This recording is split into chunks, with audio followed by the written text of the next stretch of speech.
Helen, this is Adrienne Reedy. Adrienne, this is Helen. So we have three students today. Um, I'm so excited.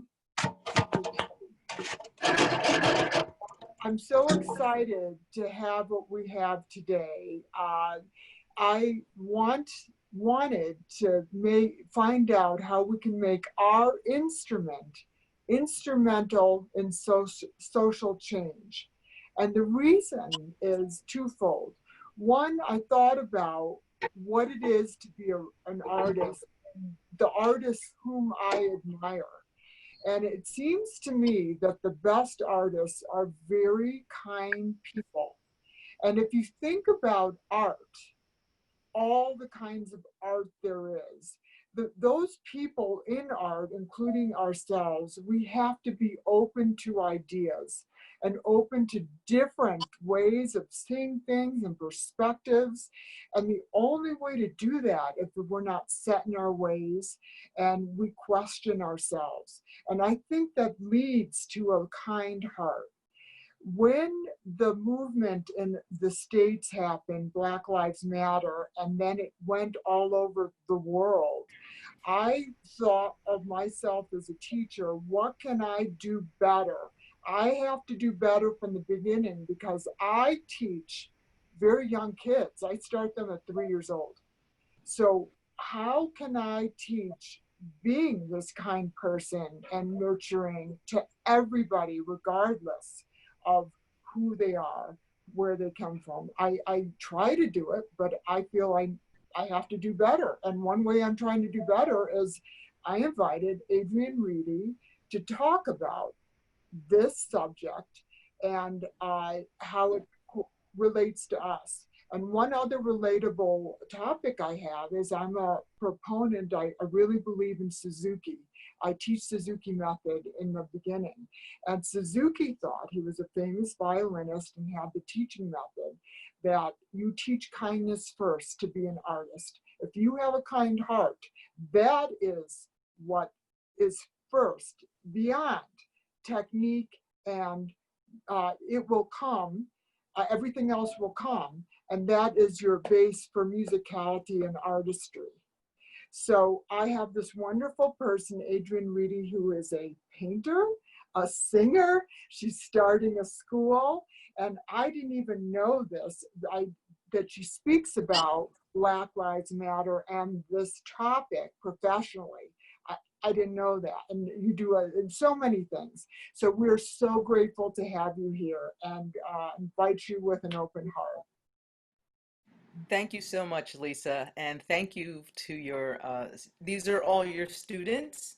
These are the students of the Cap Red. It's an international French festival.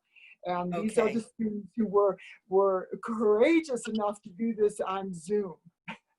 Wow. Okay. And so we have one from France. Oriane is from France. And Madison, where are you from? I'm from Connecticut. I live in Southport. Oh, you're in Connecticut too. Okay, I'm in Wilton. Okay. Oh, okay. And Helen, how about you? Connecticut gal too. Oh, cool. All right. So where in Connecticut are you? Stanford. You're in Stanford. Very good. Okay, so well, again, Lisa, thank you so much for this opportunity. As an artist, as Lisa had mentioned, I'm a gospel artist, and I just recently found out that I have this absolute love to do pastels. So in my quest for learning pastels, just to give you an idea, recently I did a hummingbird series that taught me so much about myself, and it taught me also about my audience. And so there are a couple of things I wanted to bring into this conversation of, let's say, how to use our art, using the arts to be able to bring reconciliation and justice and love for all into every aspect of our work for art. Okay. Um, when I did my hummingbird series during COVID, I learned that so many people love hummingbirds and so many people love flowers. And all of a sudden, every time I would do a hummingbird with some type of flower, it sold instantly. And that surprised me. But what I'm learning is that when we provide something that someone loves, and that I don't know what it is about hummingbirds, why people love them. I love them because of course, their beauty. I just think that they're so elegant. But there was something, especially I think during this COVID season, when there was so much going on that people were feeling stifled and people were just feeling a bit claustrophobic. There was something that was liberating with the hummingbird. And for some reason, it sold. And that got me thinking about learning more about myself and learning more about what appeals to the audience. As artists, Lisa mentioned the importance of having kindness. And I think that kindness spills over into our work. But I also would like to say, as part of that, I think it's so important that we recognize and know our audience. When you are doing work, when you understand your audience, you then get to learn something about yourself. And as an artist, when you know yourself and you keep yourself open to know more and more about yourself, you end up finding more about yourself and more about how you can give yourself to others through your art. And then it's important to know that influence.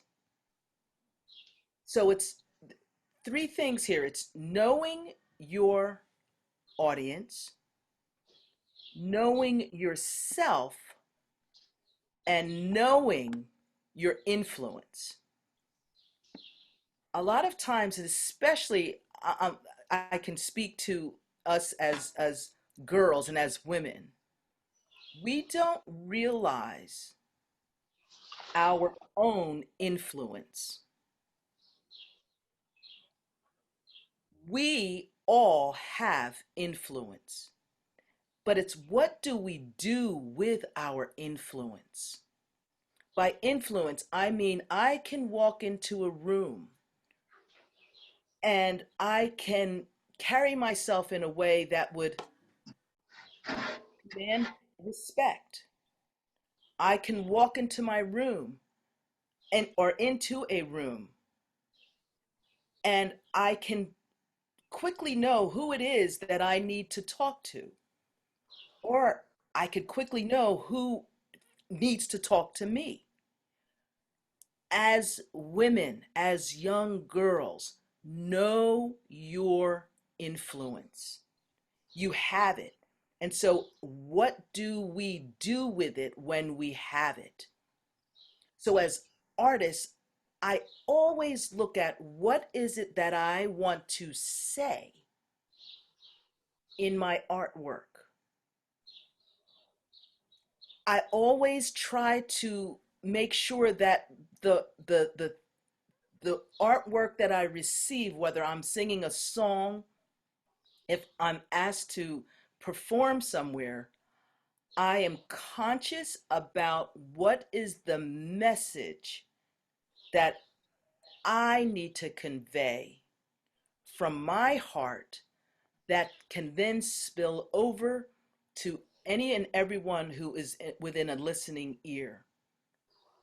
There are certain songs that I won't perform if the message does not coincide with who I believe myself to be, and also what I want, because I know my influence, I know my power, so that when I go to sing a song, I want that message to be able to speak to myself first, and then I can give that to my audience.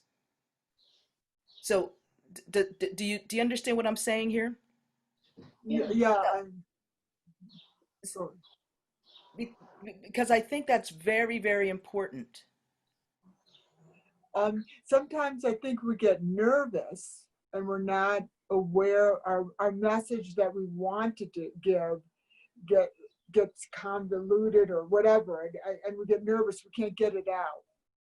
Yeah, and I think that has to do again with not fully understanding who you are and your influence. As artists, we have to view ourselves as the experts in being able to convey the message of the song, the message of the performance. When we can get to that point where we understand that we have been gifted, for those who I believe in a higher power. So I believe that if I am going to perform, I am the expert in that performance.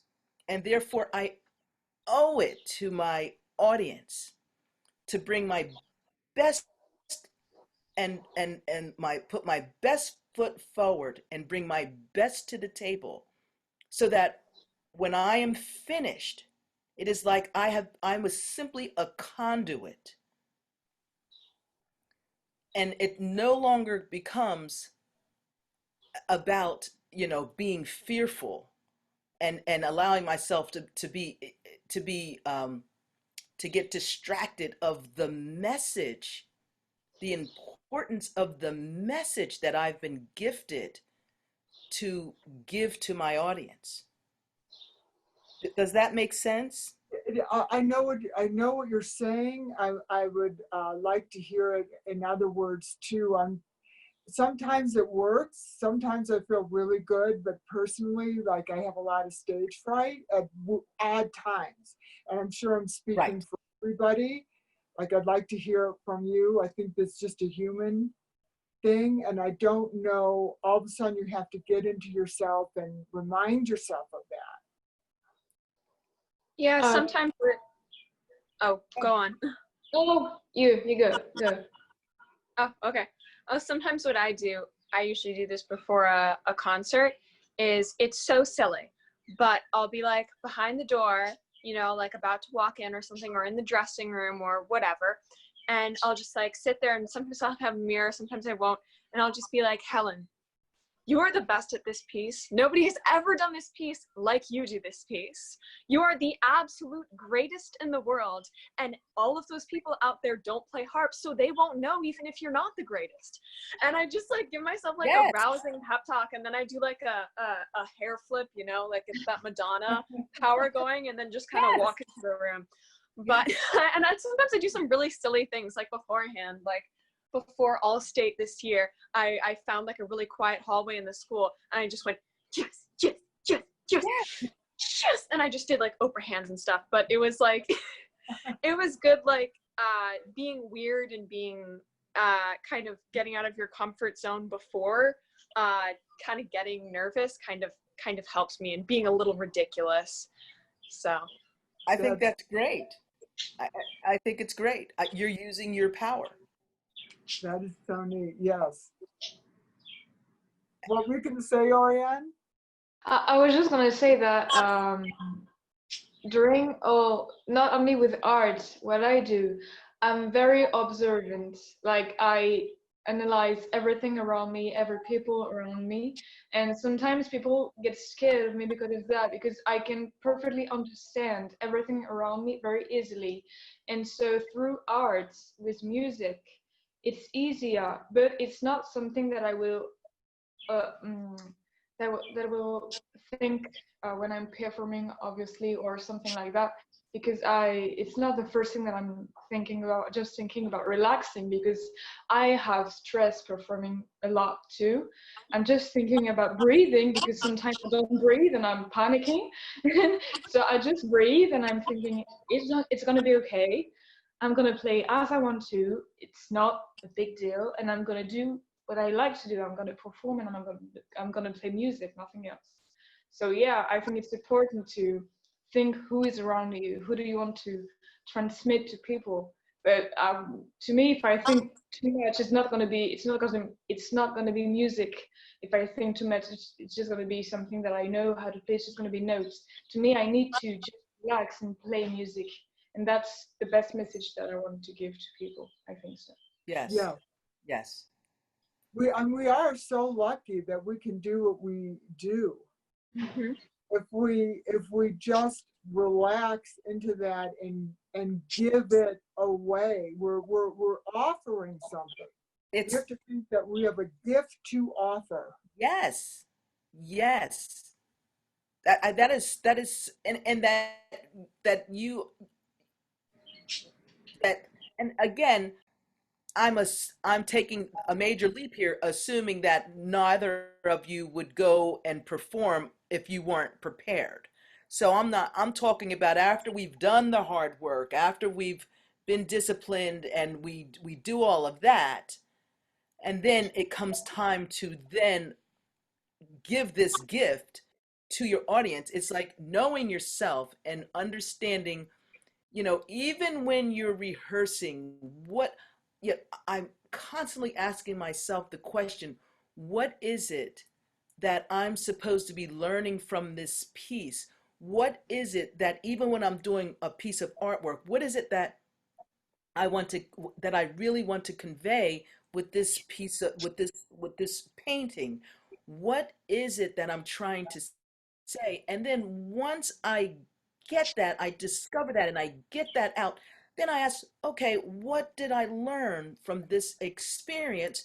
And now when I go to present it, I automatically feel like I'm presenting the best of myself that I can possibly do. I'm presenting my best, and that's all I can do.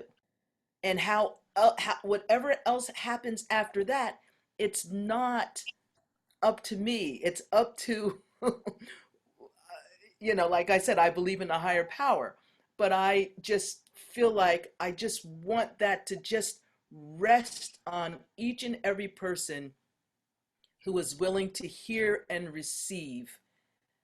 And then I feel like it's an audience of one, myself and my higher power. And I say thank you for allowing me to be that conduit to be able to give this to my audience.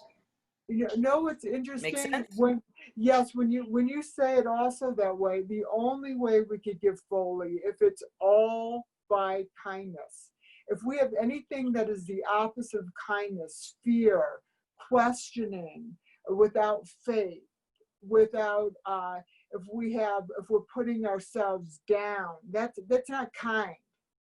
So, Right. so everything is based in kindness. So to give our best performance, it has to be pure and kind and good-hearted. And authentic. That was one of the other things that I wanted to bring into this conversation. The I have no problem being totally vulnerable in front of my audience, because if that helps to be able to convey that message, whatever it is that I'm trying to convey, I will do that because I love my audience and I love what I do. And so being authentic is another important aspect The- the- of this. Yeah, very interesting. Huh. So, so I'd like to transition this to how does this work in the movement of Black Lives Matter or social justice, which you're hearing a lot of.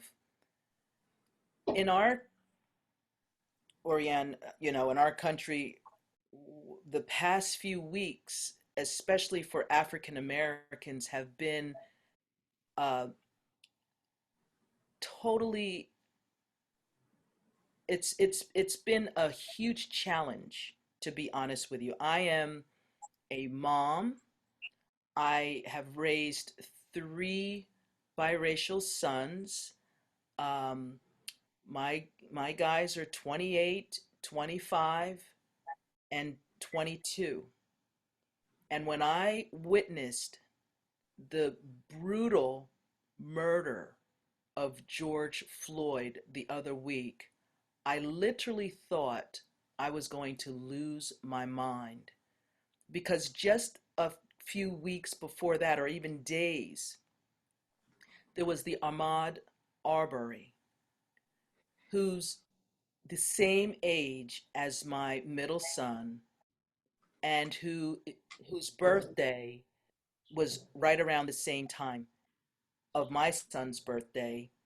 And my son is here with me because he lives in New York, and so he's home because of this COVID situation. And he goes out for a run every day, and he was wearing a sweatshirt with a hood.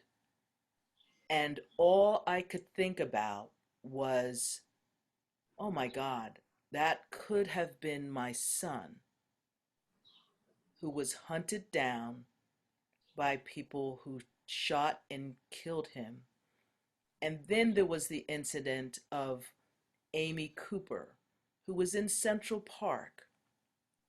She had her dog off leash, and a black man asked her to put her dog on the leash because that particular area, it was important that, and signs were all over the place, that you leash your dog. And what she did was another eye-opening thing that again made me think about my sons. And if you ever met my sons, you would love them. They are great guys. But I can only say that I was fearful. Not that I hadn't been fearful before, because I already know, I mean, our country is steeped in these stories. But there was something that happened to me with George Floyd that has not happened to me ever in my entire life. When I witnessed what was going on with George Floyd, I felt like my soul had reached back to my parents who have been gone for over 20 years, to my grandmother who I knew and was very close to, who has been gone since 1971. And then I felt like I went back to my great great grandparents, and then I went back to their parents and their parents, and the next thing I knew, I felt like I heard the screams of all of the souls of my people that have struggled for over 400 years. That has never happened to me before. And it literally brought me to a place that I thought I was going to lose my mind. I ended up reaching out on Zoom to just friends. I have a lot of friends on Facebook, and I just said, I'm having a bad moment. It was a Saturday. And I said, I'm going to go on Zoom around 3 o'clock in the afternoon. And about 65 people met me on a Zoom call, and they helped me process what was what I was feeling and the pain I was literally feeling because of this situation. And since then, I have been talking to many other church leaders, and I'll be speaking tonight at a synagogue in Greenwich, and just trying to help people have the conversation on race. As an artist, again, when we know our influence, we can use our platform to not only speak about issues, but we can use our platform in the arts to change, to literally make a change and become change agents so that people will then see you as individuals whose music supersedes just the beautiful sounds, but it literally has a message because of what you bring to that. It will have a message that can literally change the world. And that's why, again, always speak about for people to understand their influence and the power that comes with that. So when you're thinking of different events that you will participate in, think about how you can align yourselves with other organizations or other groups that would help to move forward the message that you would like to also convey. And when you do that, it is in community, you're bringing other people along with you, but now you are literally, I believe, a cut above the the common artist. It's the artist that is out and making a difference. And I think that's an important role that artists can play because we know that art, and especially music, it can bypass the mind and go straight to the heart. And when we get people in their heart, it changes their minds. And so we have to understand the power of the arts and of musicians and that you have. So, any questions with that? Very good. Wonderful. Thank you so much, Adrienne. Very, very moving. Uh, And I would just like to add, it's knowing the stories and getting close. I shared that story with you because the next time when you see something like Black Lives Matter, you will say, I remember something, hopefully, that I've shared because my fear is for my wonderful, beautiful, God-fearing, great sons. Black lives matters. It matters to me and as well as all lives. But right now, when I think about it, Breonna Taylor, Ahmaud Arbery, George Floyd, these people could have been mine. They could have been my sons or my cousins and my it's close. It's up close and personal. right. And so I want to do everything in my power to align myself so that anytime I have an opportunity to sing, it's going to be, my message is going to be different now. When I mean, I always had messages that spoke to the heart and but you best believe my writing is going to change now as a result because a clear message has to be sent out that racism, it does not work, and we cannot continue to stand by that. So Right. even think about when you're doing your writing or the pieces that you select, knowing the artists and the composers and what they're about, and is there something that you can share that you can align yourself with and get up close and personal with, so that when you're out there, you are being very, very intentional of what you're trying to pass along to your audience. You owe it to them. Right. Right. Very well said. Thank you so much. Oh, I have a question if you wouldn't mind. Sure. Great. So I was wondering, so I have a lot of relatives, a big lovely family, but it's difficult to sometimes explain to my relatives kind of the initiative of the moment and the momentum of the movement right now, because some of my relatives, they're over 50. They're like, I've seen this many times before and it didn't do anything then and it won't do anything now. And it I don't know, I've gotten into some knockdown drag out arguments recently with some of them, with just trying to, and they say, like, you're Gen Z, you're millennial, you don't get it. And I really want to be optimistic and feel like we're finally pushing to new heights. I'm always kind of the optimist that thinks, like, over time humankind will get better and better and better. Like it's happening, like, like it's slow, but we're going in the right direction. So how would you kind of connect to the people who are older than me and my family?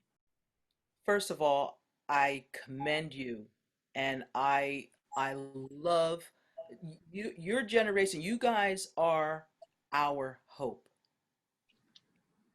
When when you hear your people, your family who's over 50, that's me. And when you hear them saying that, it's because they themselves have ended up, first of all, we have to understand that racism is steep in American culture.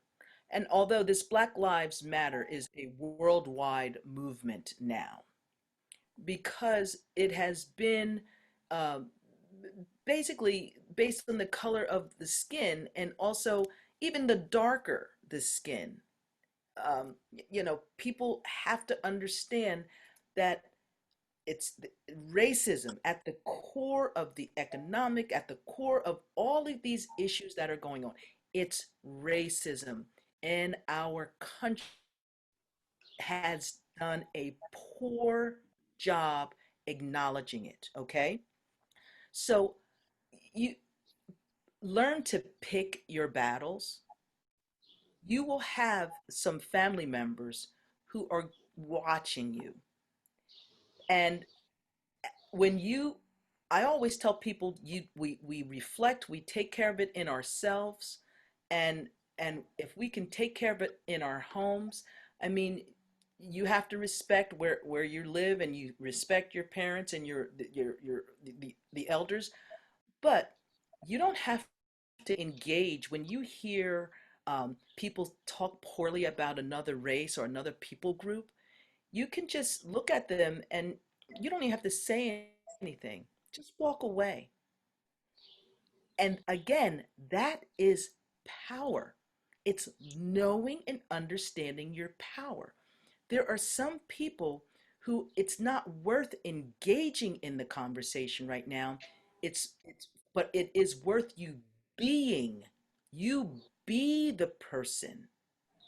You be the person in front of the people who may be bad mouthing you.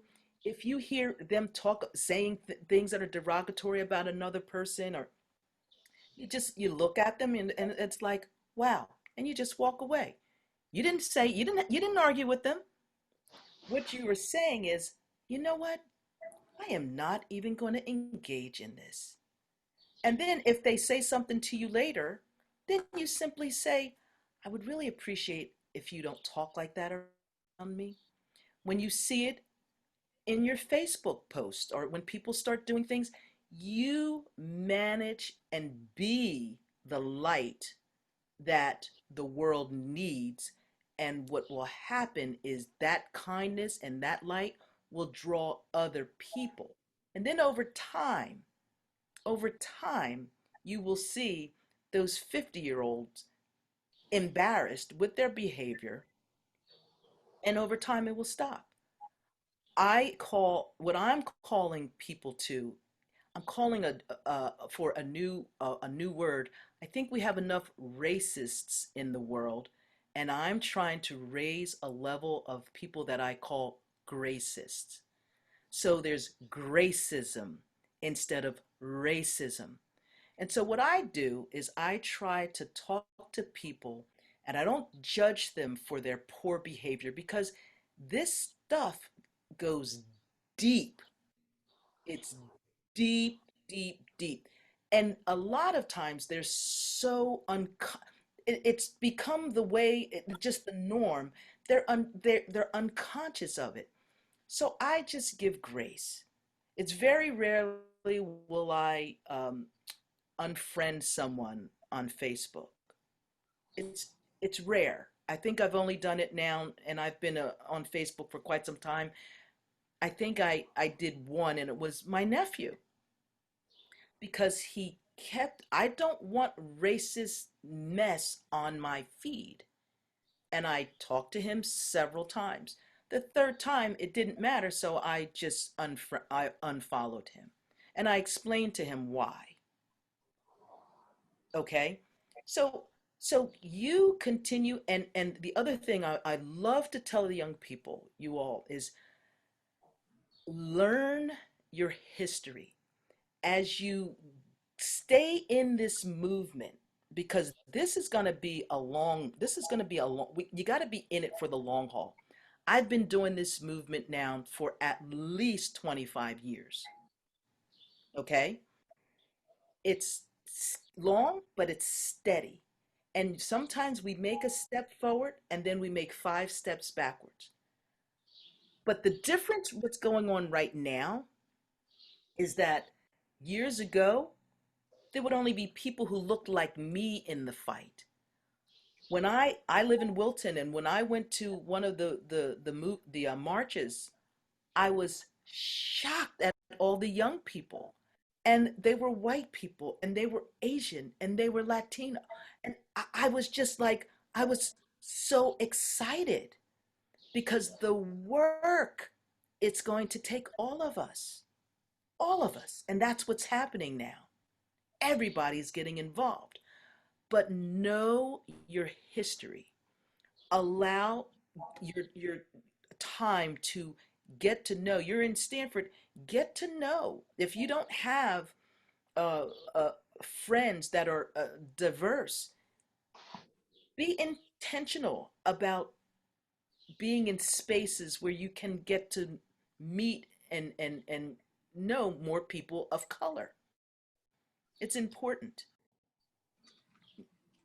Make sense? Yeah, thank you. That was really helpful. I really appreciate it. Yeah, yeah. So don't judge your family. Don't judge them. Love them. Love your family. That's being gracious. But you don't have to like their mess, okay? You don't have to like their mess, and you don't have to be disrespectful to them. But when you hear them saying things that are just not nice about other people, and you just look and you just walk away. And then all of a sudden they'll see. Happened like 3 times because they'll test you. And you just say, wow, I really don't appreciate that. And I just, that's not who I am, and that's not who I want to be. Yeah, it's diffusing the conflict, but in a really powerful way. It's so powerful. That's why I'm saying know your influence, know your power. And you have it. We all have it. We have it. Any other questions? Comments? I just wanted to say that I kind of know your feeling, even if it's not the same thing at all. My dad is from Morocco, so he is kind of brown skinned, and he didn't, during his life, he didn't have too much racism, but most of it I don't know how to say it in English, like anti-Semitism. I don't know how Right. to say it. Right. Yes. Yes. A lot of it during, oh, and even now, and when I was young, we lived in Paris, and you know,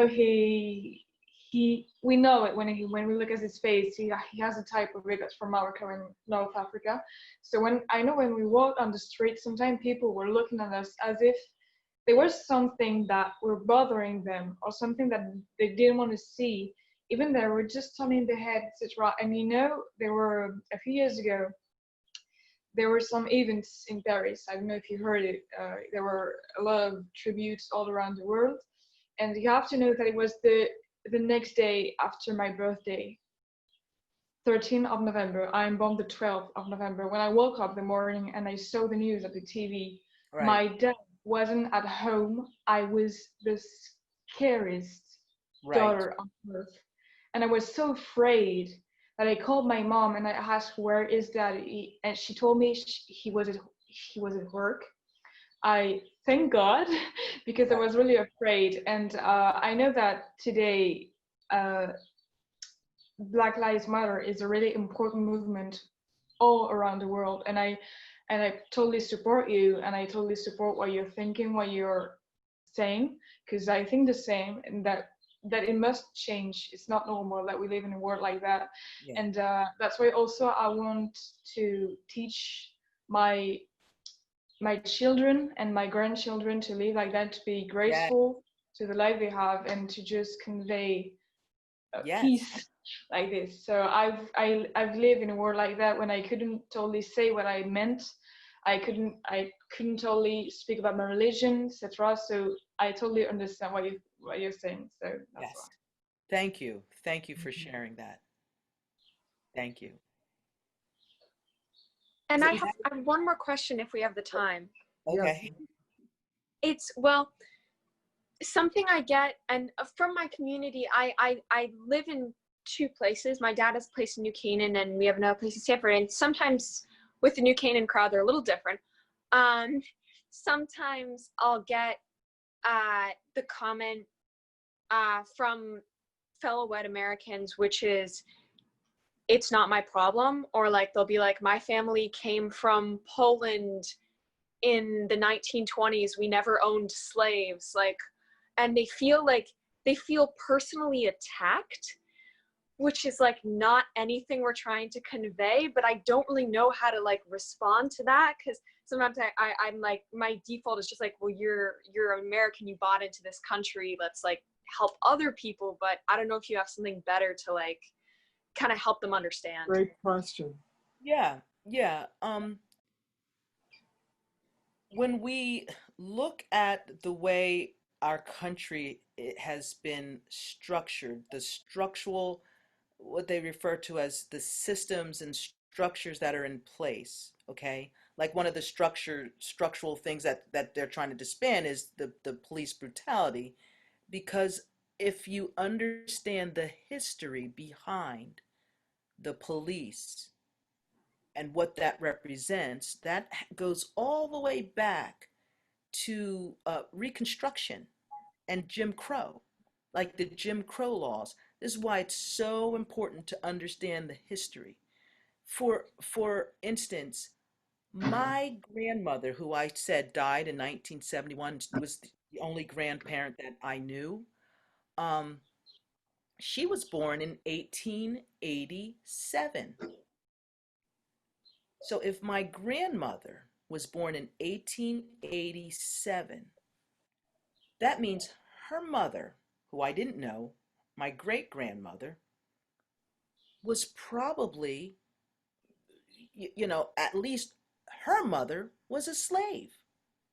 I am not that far removed from slavery.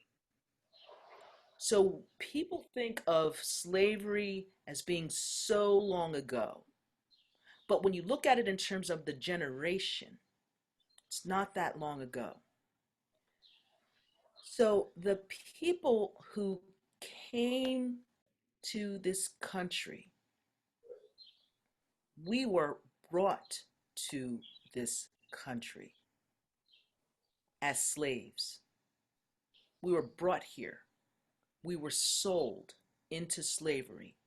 We were disconnected from our families. And then when we got our freedom way over 200 and some odd years later, then we were denied. And then so then you have like we were denied the the the privilege of voting. We were denied the privilege of housing. What they did, what the country has done with redlining and what keeping people from being able to buy housing that would create wealth and education. I mean, there was just one thing after another. So, no, that person didn't own slaves. But if they knew the history of the African American story, then they would understand that there was no equal footing. And it really, when you think about it, I mean, like I said, I not that okay, so I made it. Okay, and I'll be the first to tell you, I live a great life. But I don't care how much money I have. I don't care where I go. I am still considered a black woman. You understand that? So and that means something. It means something. For some people, that means threat. That means, you know, d- definitely couldn't be in Fairfield County. You guys know, Oriane is in a different country, but you know what I mean when I say Fairfield County. Well, I've been in Fairfield County for 23 some odd years, but that doesn't mean anything. If I go and fly down to Nashville to go and visit my son, they don't care where I'm from. If I have a run-in with the police, he doesn't care that I live in Fairfield County. He doesn't care. So it's the systems, because for some, being a black woman could mean that, you know, I'm a teenage, I was a teenage pregnant, I'm on welfare, and just these ridiculous stereotypes that go along with that. Where does that come from? So the person may say, well, I didn't have slaves. We're not talking about that. They benefited from a system that allowed another group of people to be put down. Does that make sense? Yes, yes, it does. I really, yeah, it's taking history and making it more current and more pressing in a way that's really helpful. Yes, that's why it's so important. Get yourself, read about what happened, after emancipation, with Reconstruction, and then what happened with Jim Crow, and then what happened with uh, getting the school with the school board, and then what happened with voting, and then what I mean the Oh the gosh, list just goes on and on and on I and just on learned and about on and on. Fannie So Lou Hamer the other day, and she just yeah, totally, yes, the things that they did to her and the things that she yes, survived blew my mind. And not that long ago. right. not that long ago. So, yes, Madison, would love to hear from you. Okay, hi, I'm Madison again. Um, as you were speaking, so Hi. as I said before, I do live in Fairfield County. I'm biracial. My mom is black, my dad is white, and it's just everything you said has really resonated with me because even though I live in Fairfield County, or even when I'm just in different stores and everything, I am judged on the color of my skin. I went Of to some of you might know the store Brandy Melville. I went there the other day in Massachusetts in Boston, and there were a bunch of people in there. There was me, and I mean the rest of the girls, and there were Caucasian, but right. the security guard chose to racially profile me and follow me around in the Yes. store. Only me. He followed me when I got out of the car. He Right. followed me around the store to the cash register. He even followed me out to my car, which my mother, my black mother, was sitting in. And she had to go in and tell him, she said, especially with this movement that's happening on, how dare you? How dare you like do that Yes. to my daughter? Because Right. like everything that's happening like around Yes. here, you shouldn't be doing that. It's like Yes. you shouldn't be judging people Right. for their skin because of Yes. other And I, people. It's been No, happening long. exactly. Exactly. And I, yes, I feel, Madison, I so feel your pain.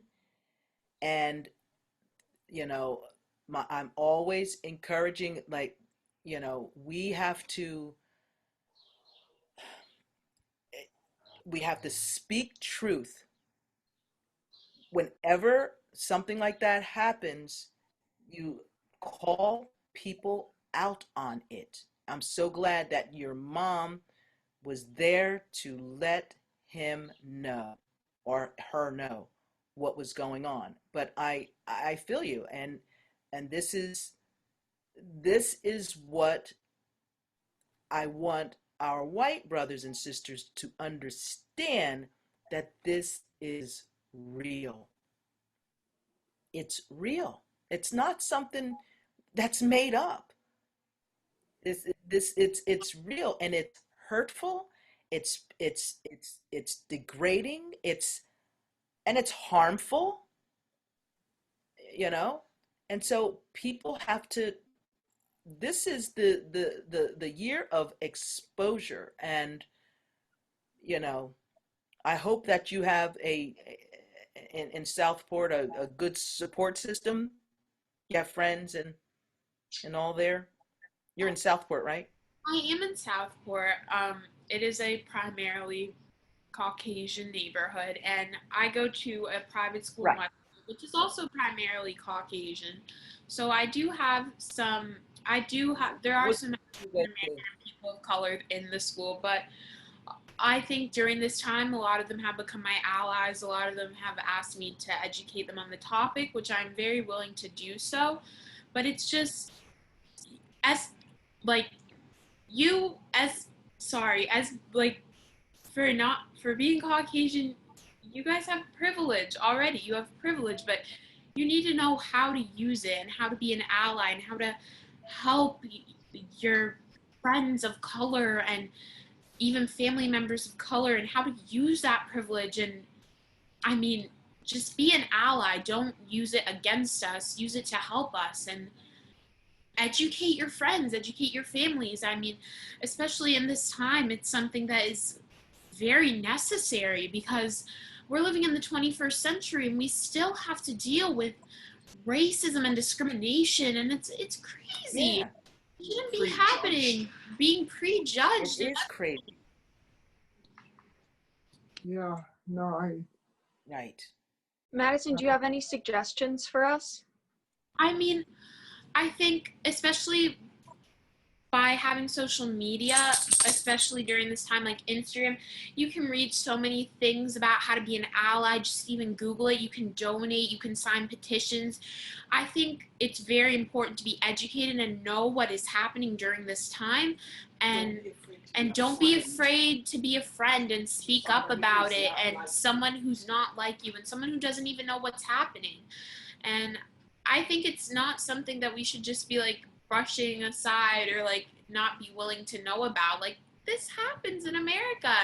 And although it might not be happening to your race or your family, like, it's happening to me, it's happening to my friends, it's happened to my mother. Like, I mean, Right. I don't know. Right. Thank you, Madison. Yeah, thank. That's great. That's great. Yeah. That's great. Well, I am over. This was wonderful. I learned a lot about art and people and how to maybe change my perspective and how I just use my art. And I really appreciate every one of you speaking. I think this was a poignant conversation, and I I can't thank you enough. This was wonderful. Well, and I loved it because I always love having an opportunity to be with young people. So thank you. And your all participation it's just, I have so much hope because of you all. I really do. It's this younger generation. You guys are going to be the one to really, really, because I see you're not taking it anymore. And the way that the the the the scales have been lifted from your eyes, and I love what I'm seeing. So I encourage you to be artists who are on a mission and partner up with some of these organizations where you can be an advocate and do it through your music and use your platform and use it well. Use it well because the world needs you. They need us. Yes. They need us artists. We bring light and joy to the world through our music and through our art. And right now, the world needs us. Bravo, Desperately. Adrienne. Thank you so much. It was really wonderful. Oh. Thank you. Moving seminar this morning. Thank you. So Well, hopefully, we wish you a wonderful day. I hope to see you in Connecticut. And again, thank you yes. from the bottom of our hearts. And anytime, anytime. And if these guys want to reach out to me, Lisa, give them my contact information. I'm here, and I'm in Connecticut. I'm in Fairfield County. So, Yeah, yeah. and I always love to go to Paris. Anyway, thank you All right. with all our hearts. Thank you. Thank you. You're welcome. Okay. Thank you. Bye bye. Bye.